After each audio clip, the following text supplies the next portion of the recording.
बाकी है के साथ मैं हूं हिना आदिल। नाज़रीन, मात और शहमात का शिकार तो वही मोहरा और प्यादा होता है जो बिसात पर मौजूद हो। सियासत के खेल का यही खासा और करिश्मा है कि किसी को खाक बना दे और किसी को जर कर दे। संगीन से संगीन सूरत हाल ही क्यों ना हो, खुद को नाखूब से खूब बनाकर काबिल कबूल साबित करना ही असल कमाल होता है। असीरी और आताब के अयाम मुस्तकिल हरगिज नहीं होते। चंद माह साल बाद वक्त का पहिया यूं घूमता है कि माजी के असीर ईवानों में और ईवानों वाले जिंदानों में पहुंच जाते हैं और ये खेल एक मुद्दत से यूं ही जारी सारी है। नाज़रीन, आज की बात यह है कि ताहियात नाअहली केस जल्द मुख्तसर फैसला सुनाएंगे। सुप्रीम कोर्ट ने फैसला महफूज कर लिया है। चीफ जस्टिस काजी फायज ईसा कहते हैं कि सिर्फ आईनी उमूर की तशरीह कर सकते हैं। पार्लियामेंट कह चुकी है नाअहली 5 साल होगी और नवाज शरीफ इलेक्शन लड़ सकते हैं या नहीं, फैसला सुप्रीम कोर्ट के फैसले से अब मशरूत हो गया है।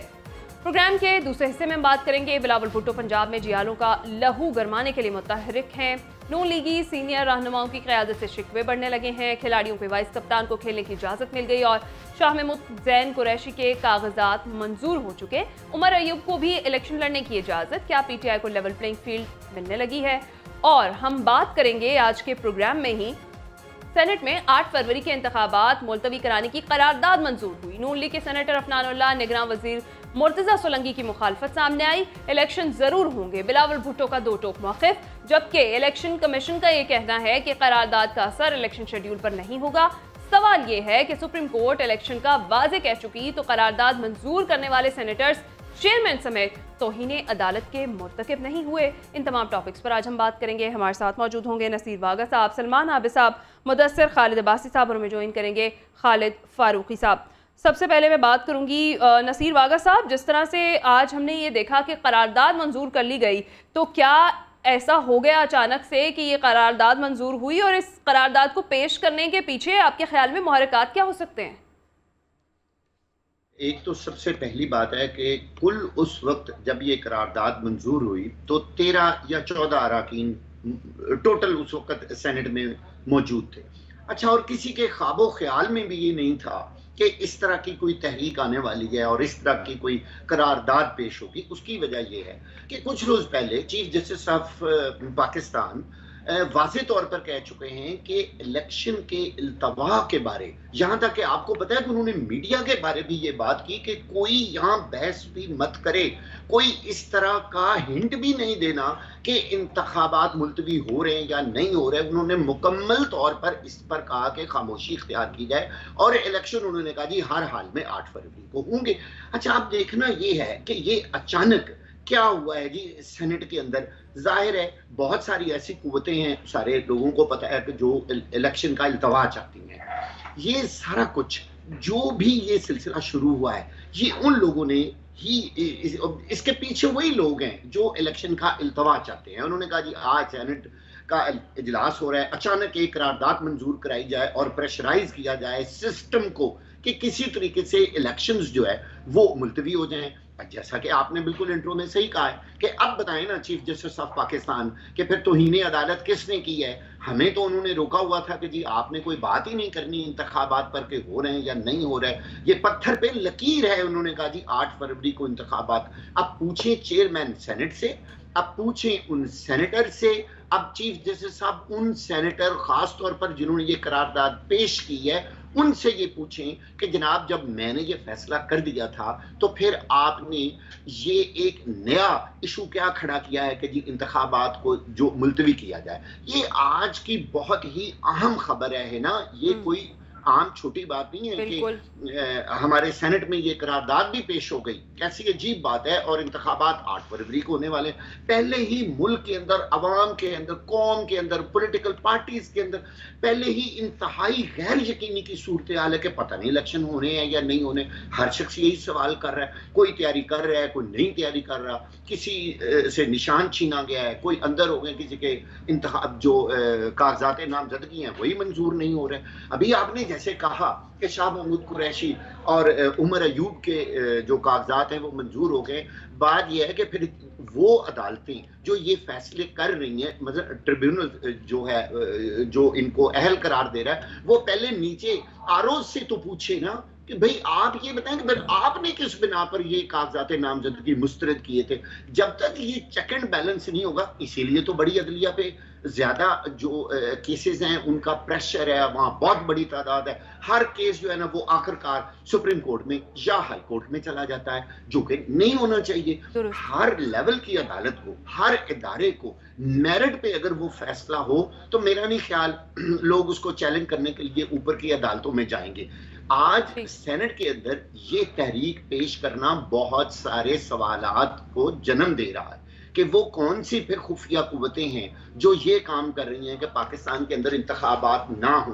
और ये भी याद रखना चाहिए कि अगर इंतखाबात ना हुए तो IMF की जो आने वाली किस्त है वो नहीं मिलनी, ये सारे लोग कह रहे हैं। जाहिर है क्योंकि इलेक्शन के उन्होंने बहुत सारी चीजें मशरूत की हुई हैं। जब हमारा इंतखाबी अमल, हमारा जमहूरी अमल ही रुक जाएगा तो वो जो हम पे एक एतमाद लेके आ रहे हैं कि जी आने वाली इलेक्टेड गवर्नमेंट होगी उसके साथ हम सारे मुआहदे करेंगे, तो वो कहां जाएंगे? सारा कुछ खत्म हो जाएगा।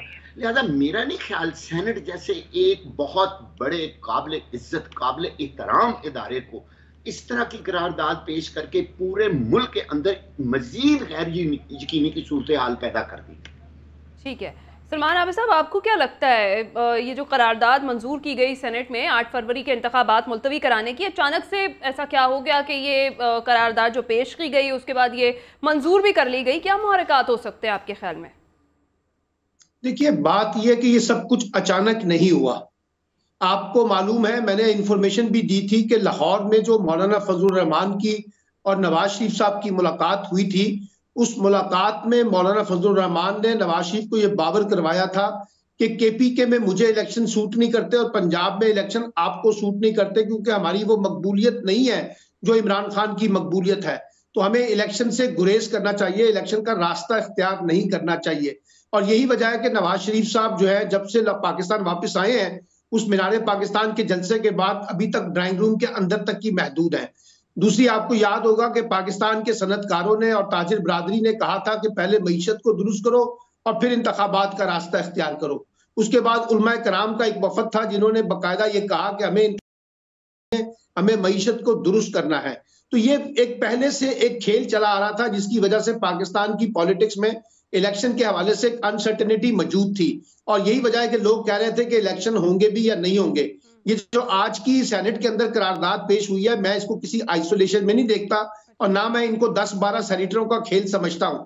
इसके पीछे 2 बड़ी सियासी जमातें शामिल हैं, इसमें PMLN भी शामिल है और इसमें JUI भी शामिल है। अगरचे PMLN पब्लिकली तो कहेगी कि हम इंतखाबात चाहते हैं, फजलुर रहमान साहब ने तो 2 दिन पहले ही कह दिया था कि वो इंतखाब नहीं चाहते और वो चाहते हैं कि जो सिक्योरिटी के हालात हैं उसके बिना पर जो है ना इलेक्शन जो है वो पोस्टपोन किए जाए। लेकिन इन सबको पता है कि इस वक्त इलेक्शन जो है उनके हक में नहीं है, इस वजह से यहाँ पर इलेक्शन को सबोताज करने की कोशिशें हो रही हैं।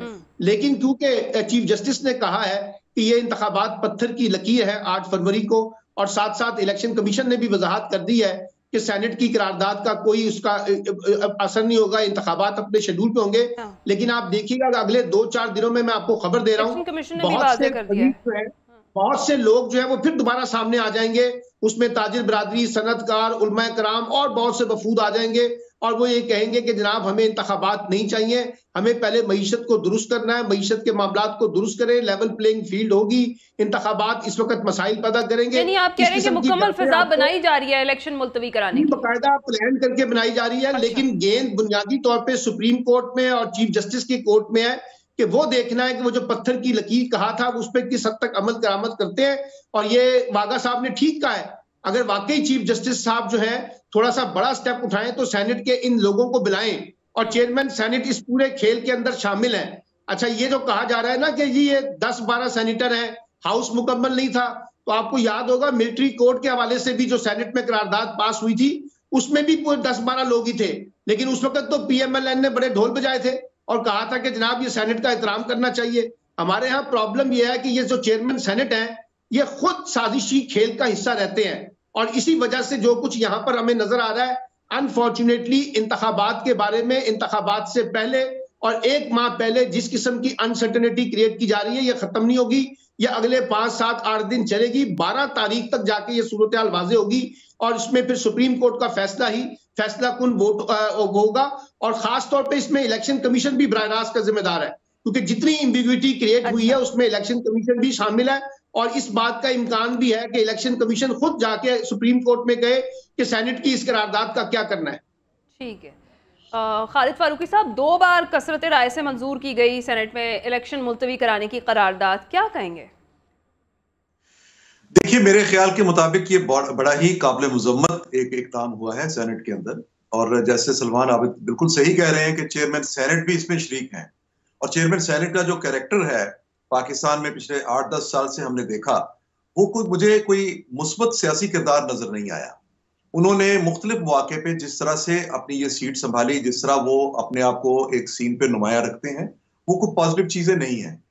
बाकी आपको तो खैर शायद नहीं अभी वो फिक्रा याद होगा, ये सलमान आबिद और वागा साहब जानते हैं कि पीर पगाड़ा सीनियर जो होते थे, वो ज़ियाउल हक के दौर में जब इलेक्शन की बात चलती थी तो वो हमेशा एक फिक्रा बोला करते थे, वो कहते थे बिल्ली चूहे का खेल हो रहा है।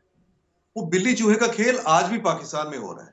हमें ये मालूम ही नहीं होता कि किधर से सेनेट के जो इलेक्शन है इनको मुलतवी करवाने की बात शुरू हो जाती है, कहां से इलेक्शन करवाने की बातें हो रही हैं। लेकिन ये बात तयशुदा है कि कहीं ना कहीं किसी न किसी जगह पे ये ख्वाहिश जरूर मौजूद है कि इंतखाबात ना हो, क्योंकि आपको पता है कि वैसे तो आर्मी चीफ ने भी एक गुफ्तगू में ये कहा था कि 8 तारीख से कुछ लेट हो सकते हैं, लेकिन मार्च के अंदर अंदर यानी सेनेट के इलेक्शन से पहले आम इंतखाबात हो जाएंगे। सो 8 तारीख को मैं हरफ आखिर वैसे भी मार्च में हो जाएंगे, लेकिन 8 तारीख यकीनी नहीं है। अब ये जो बात है ना जी कि पीपल्स पार्टी ने इसकी मुखालफत कर दी, मुस्लिम लीग नून ने इसकी मुखालफत कर दी, पीटीआई ने इसकी मुखालफत कर दी, मुझे इन पॉलिटिकल पार्टीज के कैरेक्टर की भी समझ है, आपको भी पता है। जब एस्टेब्लिशमेंट की किसी जगह पे कोई ख्वाहिश होती है तो आपको पता है ये सारी पार्टियां हाथ बांध के खड़ी हो जाती हैं। क्या कभी इन पार्टियों ने की किसी बात के सामने इनकार किया है? कभी नहीं किया। इसी सेनेट में, इसी जगह पे और इसी हमारी पार्लियामेंट ने कई ऐसे मामलात पे कानून साजी की जिसकी पॉलिटिकल सिस्टम इजाजत नहीं देता था, जिसका सियासी और अखलाकी अकदार जो है उसकी इजाजत नहीं देती थी। यहाँ पे ऐसी जो तौसीह मिलती रही लोगों को। सो जो कुछ हमारी पॉलिटिकल पार्टीज का अपना कैरेक्टर है उसमें किसी एक पार्टी पर नहीं इल्जाम, सभी पॉलिटिकल पार्टीज ने इसी तरह हाथ बांध के रखे हैं। और पीटीआई की जिसके सलमान आबिद बात कर रहे हैं कि 2 पार्टियों को इलेक्शन की हार का पता है इसलिए वो समझते हैं कि इलेक्शन मुलतवी हो। देखिए, पीटीआई की भी अपनी यही सूरत हाल है। क्या पीटीआई इलेक्शन चाहती है मौजूदा माहौल में? क्या पीटीआई इलेक्शन जीतने की उसको यकीन है कि वो जीत जाएंगे? जिस तरह से पीटीआई का ग्राउंड रियलिटी को देखना चाहिए ना, जिस तरह पीटीआई का हशर हुआ है, जिस तरह पीटीआई की तोड़फोड़ हुई है, जिस तरह पीटीआई की लीडरशिप नजर नहीं आ रही, जिस तरह पीटीआई के कैंडिडेट्स नजर नहीं आ रहे, जो कैंडिडेट हैं वो नहीं है जो इलेक्शन लड़ने के लिए पीटीआई उतारना चाहती थी, इसीलिए उनको लेवलिंग प्लेइंग फील्ड का एतराज है, वो नहीं उनको मिला।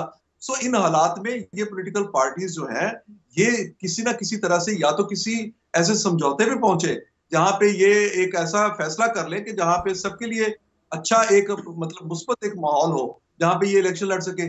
मुझे तो देखे ना, पीटीआई ने जब हल्का बंदियों के हवाले से एतराज किया था उसके बाद फिर उन्हें वजाहत करना पड़ी कि हमारा मकसद कोई इलेक्शन करवाना नहीं था। सो अब ये जो कुछ भी आज का सारा जो कुछ सूरत हाल बनी है, जो कार्रवाई सेनेट के अंदर हुई है, इससे अब शेरी रहमान ने कह दिया कि जी हमने शोकाज नोटिस उनको जारी कर रहे हैं। क्या इनको ये, मैं बिल्कुल इसको अचानक वाकया नहीं समझता, ये सोच समझ के कहीं वाकया हुआ है और वाकयात का तसलसल है जिसका मुजाहिरा हुआ है। इस वाकयात के तसलसल में पॉलिटिकल पार्टीज का और जो चीफ जस्टिस के बारे में ये कहा जा रहा है ना कि वो चेयरमैन सेनेट को पूछें या सेनेट से पूछें, चीफ जस्टिस नहीं पूछ सकते, ना वो पूछेंगे। ये तो किसी पॉलिटिकल पार्टी को अगर वो सिंसियर हैं उनको चाहिए चेयरमैन सेनेट के खिलाफ रेफरेंस भेजें कि इन्होंने क्यों ये ऐसा, जब कोर्ट वाजे कर चुकी थी तो उन्होंने ऐसा किया।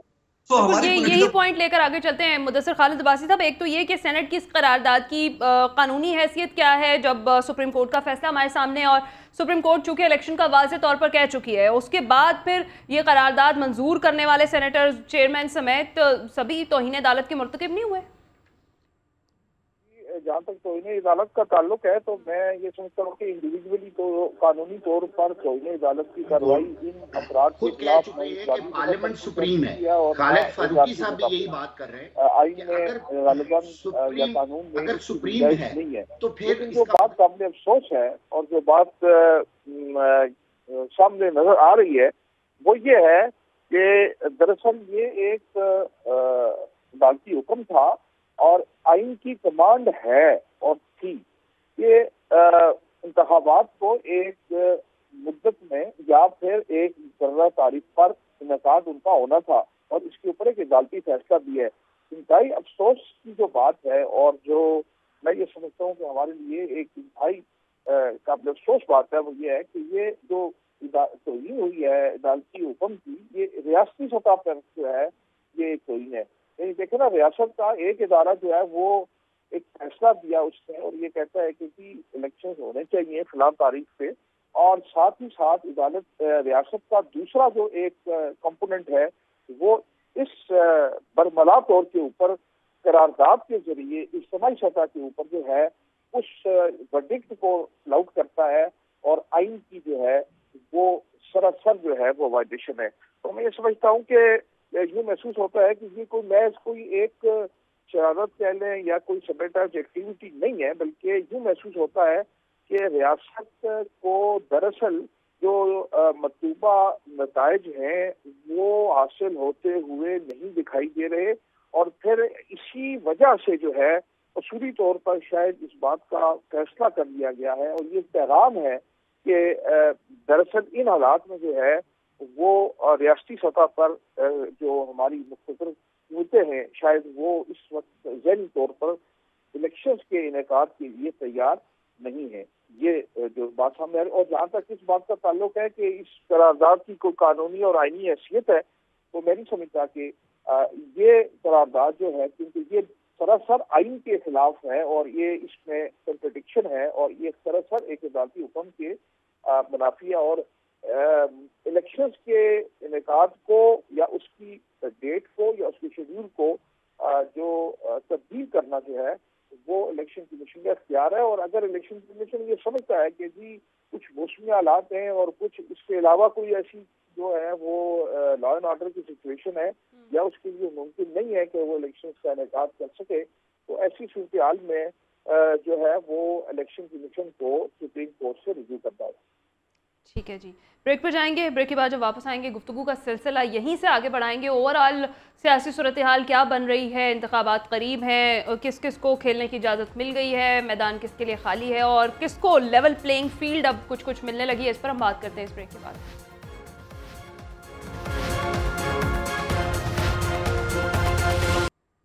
वेलकम बैक नाज़रीन। प्रोग्राम के अब दूसरे हिस्से में बात कर रहे हैं। बिलावल भुट्टो पंजाब में जियालों का लहू गरमाने के लिए मुतहरिक हैं, जबकि नून लीगी सीनियर रहनुमाओं की क़यादत से शिकवे बढ़ने लगे हैं और खिलाड़ियों के वाइस कप्तान को खेलने की इजाज़त मिल गई। शाह महमूद कुरैशी, जैन कुरैशी के कागजात मंजूर हो चुके हैं। उमर अयूब को भी इलेक्शन लड़ने की इजाज़त मिल गई है। सवाल हमारा ये है कि क्या PTI को लेवल प्लेइंग फील्ड मिलने लगी है? सलमान आबिद साहब।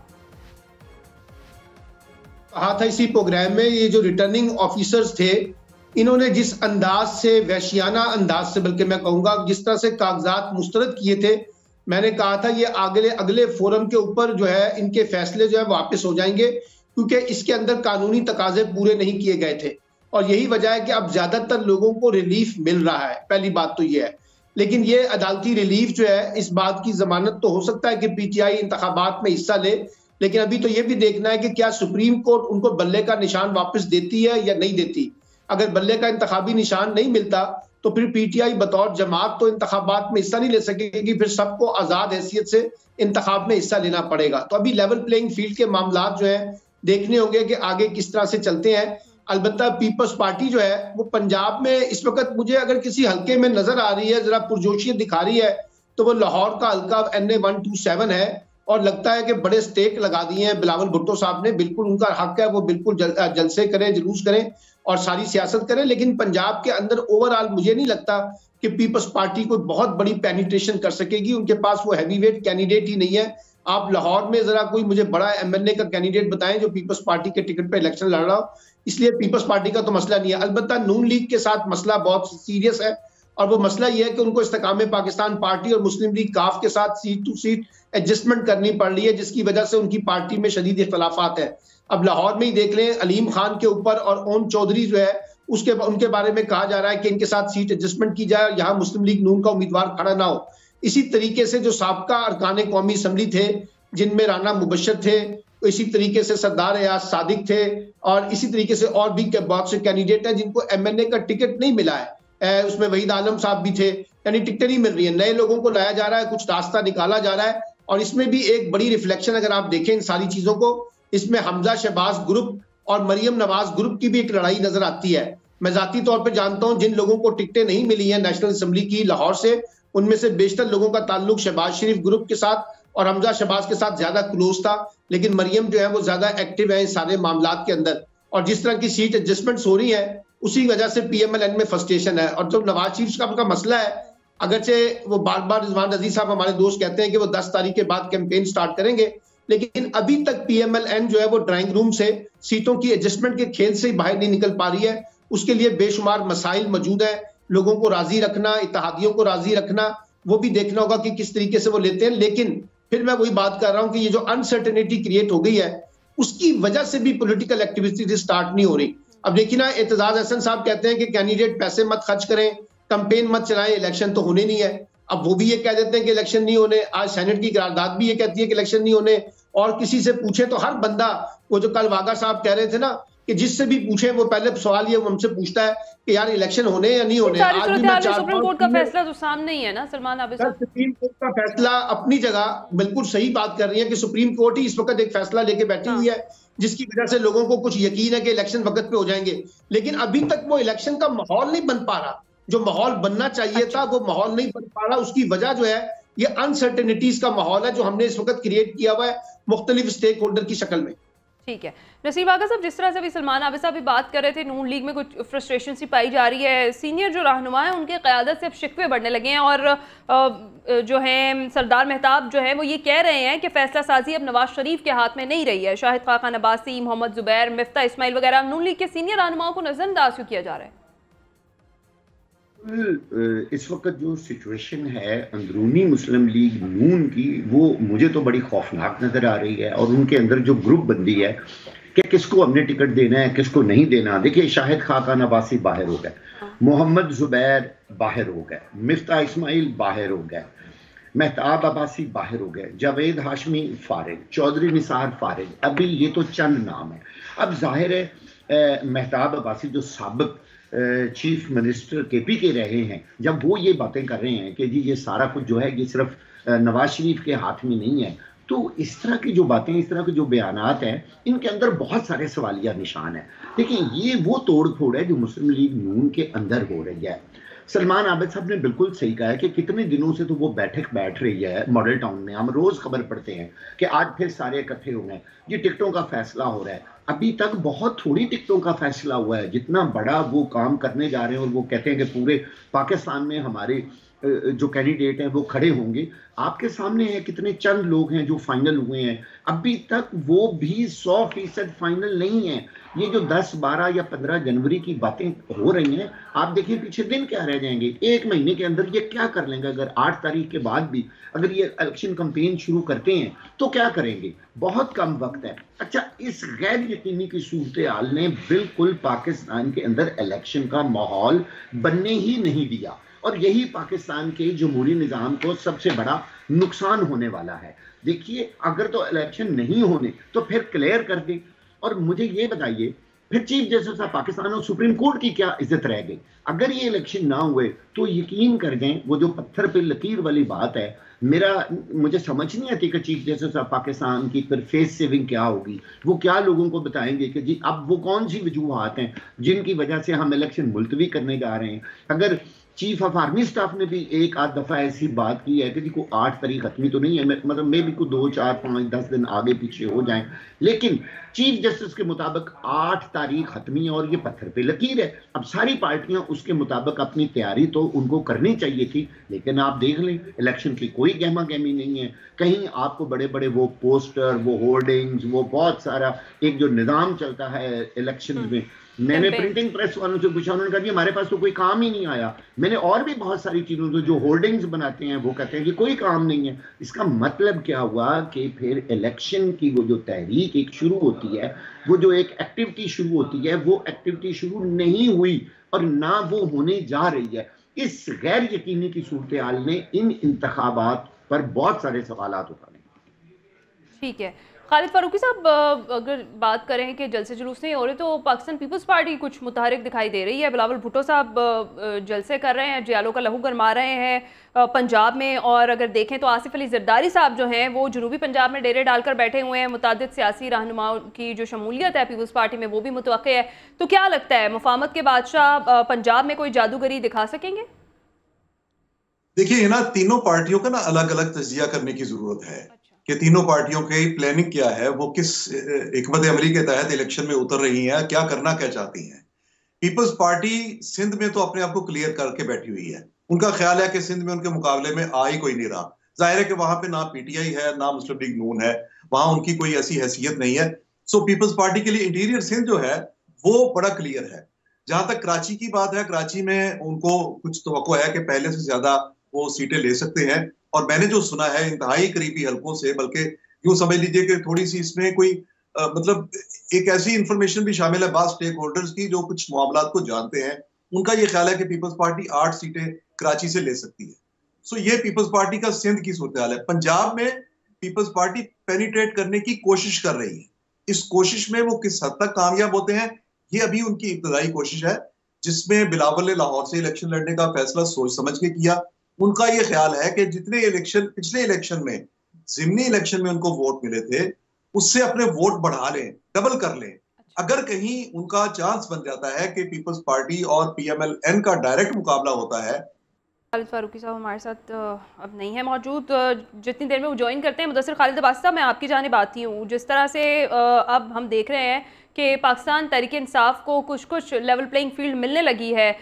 जो वाइस कप्तान हैं उनको भी खेलने की इजाज़त मिल गई है, जैन कुरैशी के भी कागजात मंजूर हो गए, उमर अयूब के भी कागजात। तो अब उनका शिकवा दूर हो जाएगा पाकिस्तान तहरीक इंसाफ वालों का?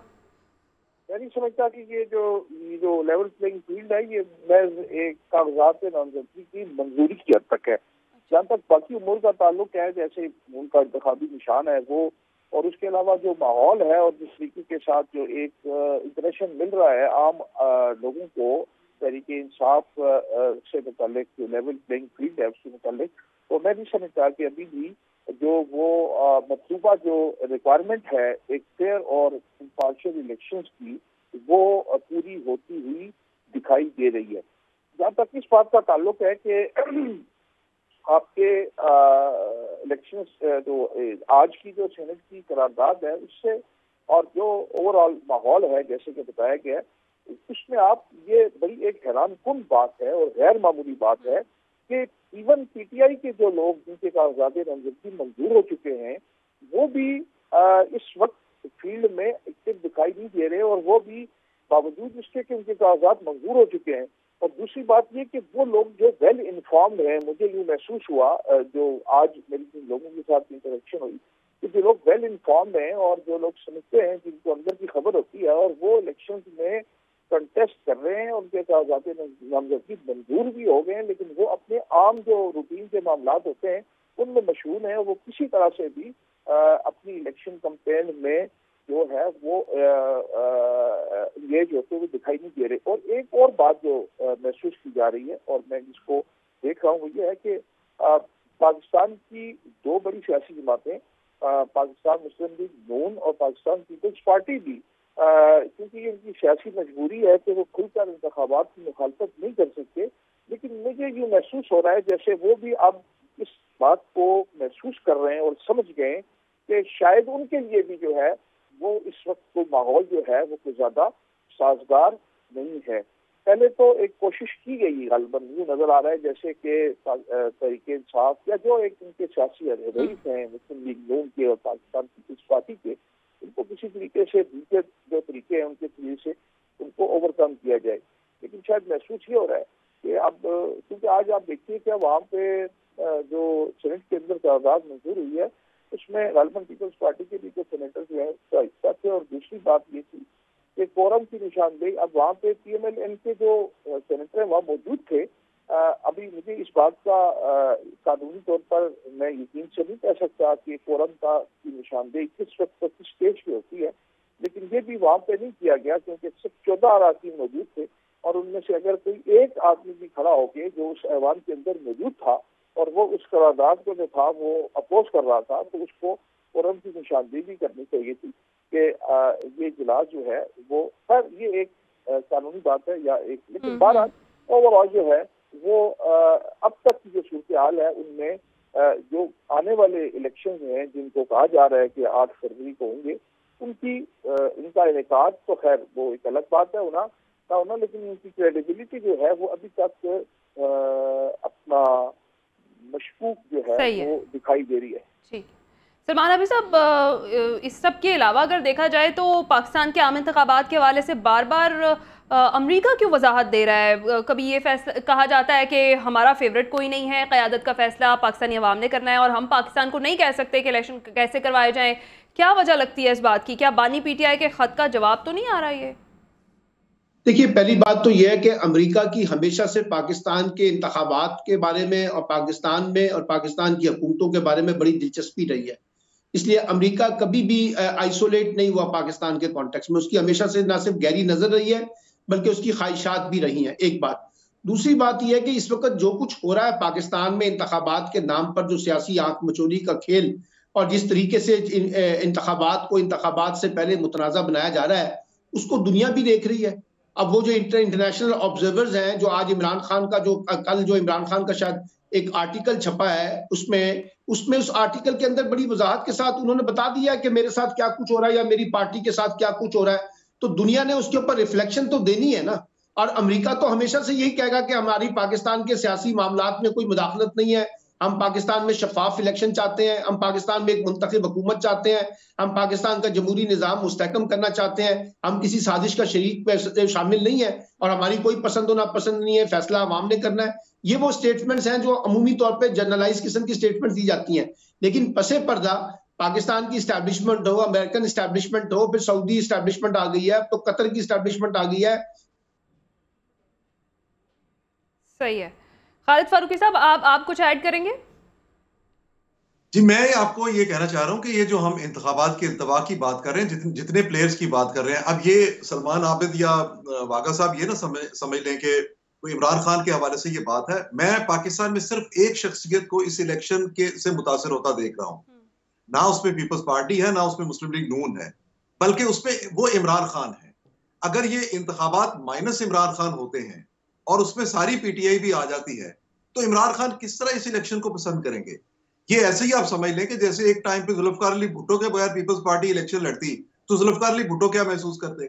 या बेनजीर भुट्टो शहीद के अलावा कोई उनकी पार्टी को इलेक्शन लड़ने की इजाजत दे दी जाती, तो क्या वो पसंद करती?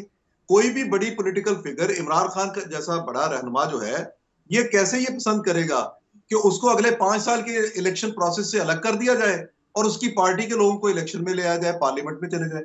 मेरा अपना ये ख्याल है कि इमरान खान खुद भी अब माइनस इमरान खान की शक्ल में ये इलेक्शन कबूल नहीं करेंगे और ना ही वो कर रहे हैं। इसीलिए वो अपनी पार्टी को, जो उन्होंने इकोनॉमिस्ट में कॉलम लिखा है जो उनके नाम से छपा है, उसमें उन्होंने इंतखाबात के होने पर शक व शुबे का इजहार किया है। दूसरी बात, उन्होंने इंतखाबात के नतायज पर बहुत ज्यादा उन्होंने इजहार किया तशवीश का। सो मसला ये है कि हम इस चीज को ना भूलें कि पाकिस्तान में जो भी जितने भी पॉलिटिकल फिगर्स हैं, जितने भी चेहरे हैं, वो सारे अपने अपने मुफादात के लिए भी लड़ते हैं। ये जो हम बात कर रहे हैं ना कि ये PTI मुस्लिम लीग नून जो है, इसकी कोई एक्टिविटी नजर नहीं आ रही, इसकी बड़ी वजह ये है कि मुस्लिम लीग नून अपनी इलेक्शन जो कैंपेन है वो शुरू इस तरह से कर रही है, गैर यकीनी के माहौल में, बेयकीनी के माहौल में। उन्होंने खुद इसको बरकरार रखना है, इसलिए कि अगर वो इसको खुल के एक कैंपेन में आएंगे तो उनके मुखालिफिन पंजाब में जिनका ताल्लुक PTI से है वो भी सड़कों पे आएंगे। मुस्लिम लीग नून तो ये चाहती नहीं है कि ये सड़कों की सियासत हो। वो तो चाह रहे हैं कि इलेक्शन में जितने % भी वोट पड़े, जितने भी वोट पड़ते हैं, उतनी मेजॉरिटी में ना आए जो 2018 में, ये 2013 में आए थे। कम भी वोट पड़ जाए तो वो अपने लोगों को इलेक्ट करवा लें। ये मेरा अपना ख्याल है कि उनकी पॉलिसी, बल्कि ख्याल क्या है, उनकी पॉलिसी ये है, वो गली मोहल्ले की सियासत, उस तरह से जलसे की जुलूस की सियासत कर ही नहीं रहे। इसीलिए अगर वो करेंगे तो पीटीआई भी आएगी और पीटीआई के जो लोग हैं वो आएंगे। वो जब ये इलेक्शन डे आएगा तब तक वो अपने सपोर्टर को, अपने हामी को अपने वोट में कन्वर्ट करने की कोशिश करेंगे। इस चीज से मौजूदा हालात में मुझे पीटीआई महरूम नजर आती है। वो उनकी सपोर्ट, नो डाउट उनकी सपोर्ट बहुत ज्यादा है पब्लिक में और उसको कम नहीं कहा जा सकता, लेकिन इस सपोर्ट को वोट में कन्वर्ट करना एक बाकायदा ये पॉलिटिकल साइंस का एक बहुत बड़ा एक यहाँ पे एक मरहला आना है। यहाँ पे जो होती है वो इस मामले को यहाँ पे कंट्रोल करेगी। इलेक्शन डे पे जाके क्या जो पीटीआई का सपोर्टर है वो इलेक्शन डे तक, और जो उसका कैंडिडेट है, जो वो कैंडिडेट जो ज्यादा मौसर या ज्यादा पॉपुलर नहीं है, क्या वो इलेक्शन डे तक सरवाइव करते हैं, मैदान में रहते हैं, मुकाबला करते हैं, एस्टैब्लिशमेंट का मुकाबला करते हैं? ये वो सवालात हैं जिनके बारे में पीटीआई को बाकायदा तौर पे गौर करना चाहिए।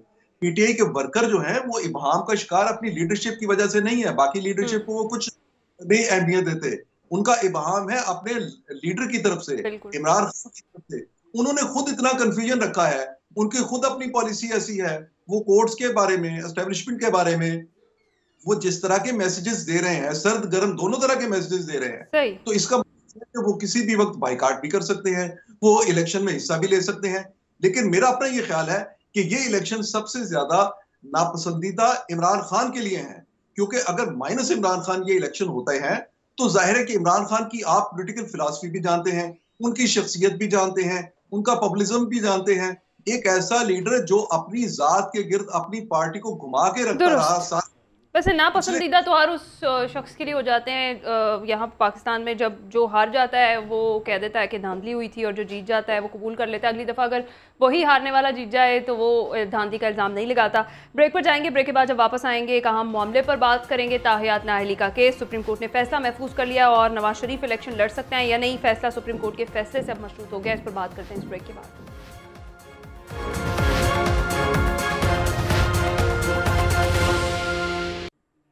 Welcome back. ब्रेक पर जाने से पहले हम बात कर रहे थे ताहियात नाअहली केस। जल्द मुख्तसर फैसला सुनाया जाएगा। सुप्रीम कोर्ट ने फैसला महफूज कर लिया है। चीफ जस्टिस काजी फायज ईसा ये कहते हैं कि सिर्फ आईनी उमूर की तशरीह कर सकते हैं। पार्लियामेंट कह चुकी है नाअहली 5 साल होगी, और सवाल यह है कि नवाज शरीफ इलेक्शन लड़ सकते हैं नहीं। अब ये जो फैसला है सुप्रीम कोर्ट के फैसले से मशरूत हो गया है। मुदस्सिर खालिद अब्बासी साहब, अगर हम देखें तो ताहियात नाअहली की सज़ा पर आइन खामोश है, फिर रास्ता कैसे निकलेगा? इसका जो रास्ता है वो अदालती फैसले ही के जरिए निकल सकता है, क्योंकि अब अदालत के सामने एक सवाल है कि इससे कबल एक 5 रुकनी बेंच ने ये करार दिया है कि अगर एक शख्स नाअहल होता है और वो 61F के जुमरे में आता है तो वो इलेक्शन लड़ने का अहल नहीं होगा ताहियात। लेकिन इस फैसले को 5 रुकनी बेंच ने सादर किया था।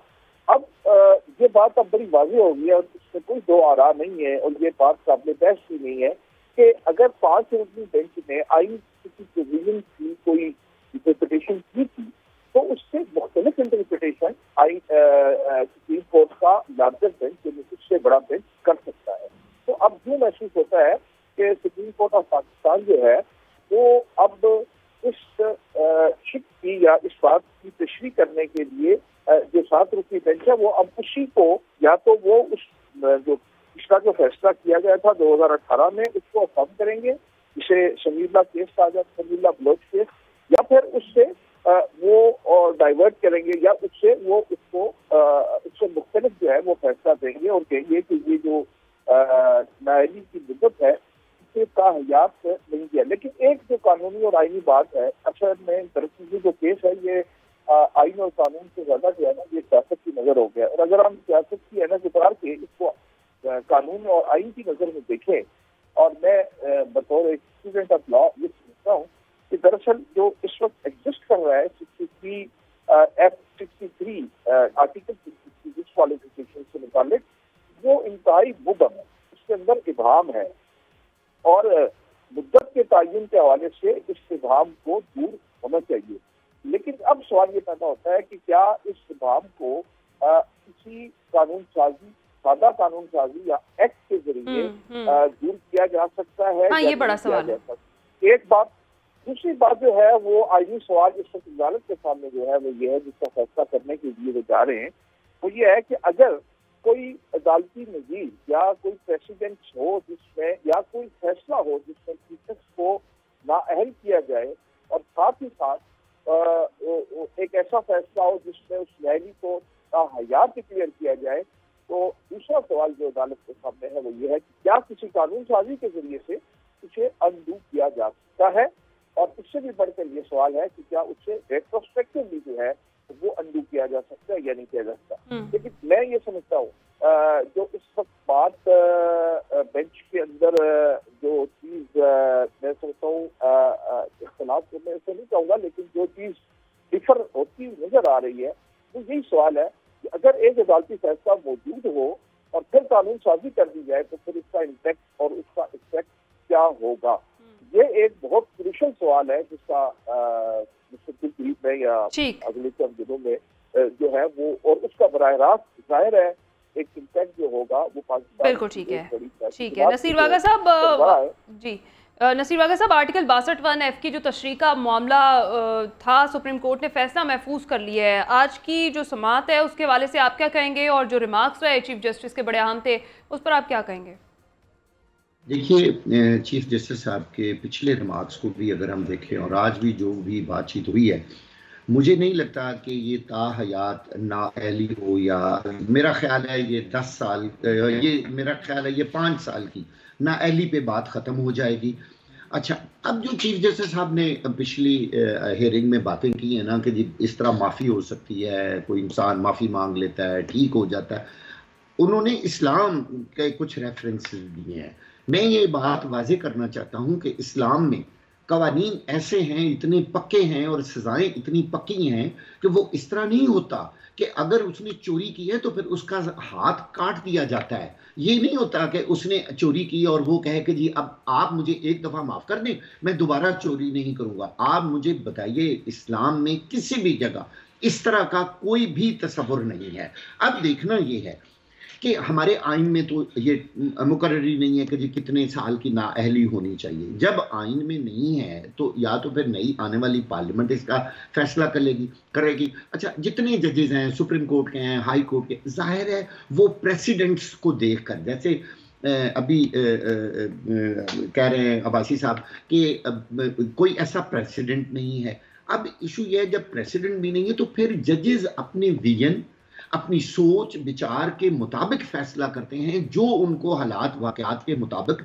बेहतर लगता है। अच्छा। देखिए, एज ए जर्नलिस्ट मैं इस चीज़ को, मेरा ये ख्याल है कि इस मुल्क और कौम के लिए सख्त जो कवानीन होने चाहिए, ये हरगिज़ नहीं होना चाहिए कि हम किसी को नरम रवैया इख्तियार करके उनको लूट मार की, वो इमरान खान हो, वो नवाज शरीफ हो, वो बिलावल हो, वो आसफ अली जरदारी हो, वो मौलाना फजल रहमान, कोई भी हो, सबके लिए कानून बराबर होना चाहिए और सख्त होना चाहिए। ये नहीं कि एक शख्स ने लूट मार की है, वो सजा याफ्ता है, उसकी चीज़ें भी साबित हो गई हैं, आप कहेंगे 5 साल के बाद तो वो बिल्कुल नेक हो जाएगा, वो क्लियर हो जाएगा, 5 साल के बाद आप उसको दोबारा पार्लियामेंट में ला के या सिस्टम में ला के उसको दोबारा लूट मार करने का मौका दें। हरगिज़ नहीं, होना तो ऐसे नहीं चाहिए। देखिए, सारे सियासतदानों को और हुकूमत में आने वालों पर ये एक डेटरेंस और खौफ होना चाहिए कि अगर हम ये गलत काम करेंगे तो हम हमेशा के लिए पॉलिटिक्स से बाहर हो जाएंगे। और जब तक इस तरह के कवानीन सख्त पाकिस्तान में नहीं बनेंगे,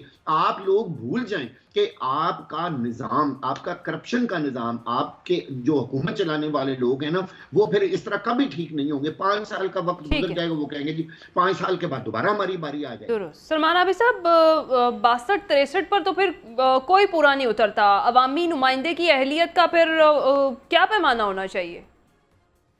देखिए, बुनियादी तौर पे तो अगर हम उसको नेक और पारसा के तौर पे देख रहे हैं तो बड़ा मुश्किल हो जाएगा, और उसको किसी के बारे में ये कहना कि कौन नेक और कौन पारसा है, ये मुमकिन नहीं है। इसलिए ये बहस हमेशा से पाकिस्तान की इंतखाबी सियासत में रही, जब से ये शिक इंट्रोड्यूस करवाई गई थी। अब इसका रास्ता भी क्योंकि पार्लियामेंट में निकालना होता है और कानून साजी के जरिए उसमें अमेंडमेंट करनी होती है, तो अब एक रास्ता तो निकाला गया है। और नवाज शरीफ साहब की डिस्क्वालिफिकेशन का मामला हो या जहांगीर तरीन का मामला हो, अब इस पे जो सुप्रीम कोर्ट तशरीह करेगा उसी को बेस बनाकर बात आगे चलेगी। मेरा जाती ख्याल ये है कि नवाज शरीफ साहब की जो ताहयात नाअहली है वो खत्म हो जाएगी। क्योंकि मैं वैसे भी खुद भी ताहयात नाअहली का हामी नहीं हूँ और सियासतदानों को कभी भी ताहयात नाअहल नहीं करना चाहिए। एक मखसूस सजा तो हो सकती है, लेकिन ताहयात उनको सियासत से बाहर कर देना कोई दानिशमंदी का तकाजा नहीं है और उससे बिला वजह की एक एम्बिग्विटी क्रिएट होती है। और अभी जो हमने अदालती कार्रवाई देखी है और अदालती मूव देखा है और जो प्रोसीडिंग चली है और जिस किस्म के रिमार्क्स आए हैं जजेस के, उससे भी अंदाजा यही होता है कि जो हमारी जुडिशरी है वो बुनियादी तौर पे जैसे पार्लियामेंट ने जो एक्ट तरमीम की है, एक कानून बनाया, उसके बाद फिर इलेक्शन एक्ट के अंदर तरमीम की है, उससे नवाज शरीफ साहब को रिलीफ मिल जाएगा। और दूसरी बात यह है, नवाज शरीफ साहब को रिलीफ इसलिए भी मिलना है कि नवाज शरीफ साहब रिलीफ को लेने के लिए तो पाकिस्तान आए हैं, इसी बुनियाद पर वो पाकिस्तान एंटर हुए थे, कुछ मामलात उनके साथ तय हुए थे उसी सहूलतकारी के साथ जिस तरह से हमारे यहाँ माजी में होता रहा। और नवाज शरीफ साहब जब बाहर गए थे, जब नाअहल किए गए थे, तब भी इन्हीं अदालतों को, इन्हीं इदारों को इस्तेमाल किया गया था। अब भी इन्हीं इदारों को, इन्हीं अदालतों की मदद से उनको अहल भी किया जा रहा है। यही पाकिस्तान की सियासी तारीख है, कोई नई चीज तो यहाँ पे नहीं हुई है, हमेशा से वही चीजें हो रही है जो पहले से होती आ रही है। लेकिन किसी वक्त कोई एक करैक्टर जो है वो हीरो बन जाता है, कोई जीरो बन जाता है, कोई जीरो बन जाता है, कोई हीरो बन जाता है। इसी तरह की कहानी पाकिस्तान की सियासी तारीख से जुड़ी हुई है। ठीक है खालिद फारूकी साहब, अगर हम बात करें ताहयात नाअहल सियासतदान जो हैं, इस फैसले के बाद क्या उन्हें मौका मिलेगा दोबारा ईवान में जाने का? बिल्कुल मिलना चाहिए, कोई ताहयात नाअहली नहीं होनी चाहिए। क्या चोर को, ये बात तो ठीक है, हाथ काटने की सजा, आप मुझे ये बताएं कि कितने चोरों के हाथ काटे जाते हैं? और किसी दुनिया में आप इस्लामी दौर की मिसाल ले लें जो बड़ा मिसाली सुनहरी दौर है, आपको कितने लोग ऐसे नजर आए जिनके हाथ कटे हुए थे? ये सजाएं सोच समझ के दी जाती हैं भाई, ऐसे नहीं होता। और फिर चोर को क्या कोड़ों की सजा साथ दी जाती है? क्या चोर को संसार किया जाता है? जितना जुर्म है सजा उतनी होती है। इस्लाम में ये बात भी तो वाज़ेह है। और फिर इस्लाम में बदनीयती की बुनियाद पर सजा देना तो कहाँ लिखा हुआ है? ये जितनी शिक्के मुतारफ करवाई चीफ जस्टिस ने कल बिल्कुल वाज़ेह किया है। उन्होंने कहा कि ये किसी डिक्टेटर ने भी अपने लिए ये चीजें शामिल की थी अमीन और होने की। क्या ये चीजें डिक्टेटर नहीं होनी चाहिए थी? मसला ये है कि ये सिर्फ सियासतदानों के लिए क्यों, वो नवाज शरीफ हो या इमरान खान हो या जरदारी हो, इन सियासतदानों को सिर्फ क्यों पकड़ा जाता है? अब आप ये ना कहें कि ये नवाज शरीफ को रियायत देने के लिए है। आपको पता है कि नवाज शरीफ खुद इस सजा में खुद कैसे फंसे हुए हैं। जब 18वीं तरमीम हो रही थी तो 18वीं तरमीम में ये शिक खत्म करने की बात हो रही थी, लेकिन मुस्लिम लीग नून ने और एहसन इकबाल ने जबरदस्ती ये शिक्के शामिल करवाए रखी। ये वो मेंटेलिटी थी जो ज़िया की मेंटेलिटी थी। एहसन इकबाल जैसे लोग वो ज़िया की मेंटेलिटी को लेके आगे चल रहे हैं ना, ये उनकी बाकियात है। मुस्लिम लीग नून में ऐसे लोगों की अक्सरियत है और पीटीआई में भी ऐसे लोगों की अक्सरियत है। ये वो रिजिड दिमाग के, रिजिड सोच के लोग हैं। इन लोगों की वजह से पाकिस्तान में पार्लियामेंट के लिए, जमहूरियत के लिए, पाकिस्तान में जो सियासी अक़दार हैं उनके लिए खतरात पैदा हुए। पाकिस्तान में सियासतदानों को बदनाम किया गया, आज भी किया जाता है। ये तो देखिए बड़ी अच्छी बात है कि अगर सुप्रीम कोर्ट जो है ये पार्लियामेंट के किसी इख्तियार को तस्लीम करने की तरफ आ रही है।